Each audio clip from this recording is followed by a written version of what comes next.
শুধু শুধু পড়ালেখা না করে খালি এদিক ওদিক ঘুরোস, পড়ালেখা করস না কেন, খালি এদিক বান্দরের মতো ঘুরোস। তো এসএসসি পরীক্ষা চলতেছে, এখন কি এসএসসি পরীক্ষার জন্য কোনো প্রিপারেশন নেই, খালি খেলাধুলা।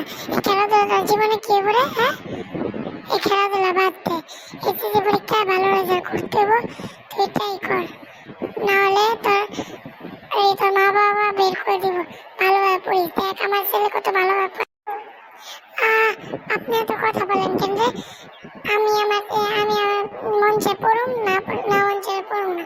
আপনি এত আমার চোখে তেল দেন কেন? নিজের চোখে তেল দেন।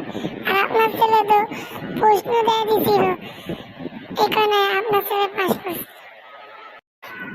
বেশি কথা বলস, এই নে একটা থাপ্পড় খা। এদিকে থাকা যাবো না, আমি চলে যাই। ভালো হয়েছে গেছে, এখন আমি শান্তিতে দাঁড়া।